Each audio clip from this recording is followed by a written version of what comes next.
లేదా రాష్ట్ర ప్రభుత్వం తీర్మానం చేసి పంపించాలి. అసలు అసెంబ్లీలో అమరావతిని నోటిఫై చేసి తీర్మానం గతంలో పంపించారా అసలు ఒక పార్లమెంట్ కి? పంపించారు. ఇప్పుడు బాబు గారు ఉన్నప్పుడు పంపించారు. అయితే అమరావతి రాజధానికి సంబంధించినప్పుడు పంపించేటప్పుడు హైదరాబాద్ హక్కును వదిలేసుకుంటున్నామని రాసి పంపించాలి.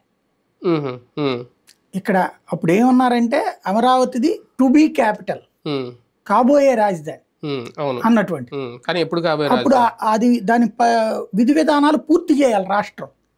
ఏం చేయాలి? వీళ్ళు చెప్తున్న 29 గ్రామాలని ఒక నగరంగా ప్రకటించి దానికి అమరావతి అని పేరు పెట్టి, అప్పుడు మళ్ళీ అమరావతి క్లాష్ రాకూడదు కదా, అది అమరావతి 2 అను లేకపోతే దాన్ని కూడా అమరావతిలో కలిపేసిను రాజధానిగా అనౌన్స్ చేసి తద్వారా అప్పుడు కేంద్రానికి పంపించి ఇది అంటే దాన్ని అప్పుడు బౌండరీస్ ఫిక్స్ చేస్తానమాట.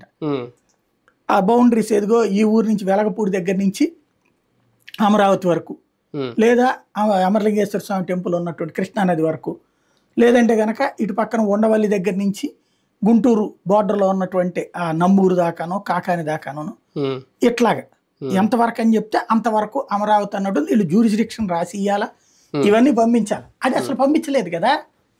అమరావతి అంటే యాజ్ పర్ సిఆర్డిఏ లెక్క ప్రకారం Amaravati capital regional development authority, it is like HMDA. ఉడానే పేరు మార్చారు. ఇదివరకు విజిటిఎం ఉడా అని ఉండేది, Vijayawada Guntur Tenali Mangalagiri urban development authority. దాన్ని మార్చి సిఆర్డిఏ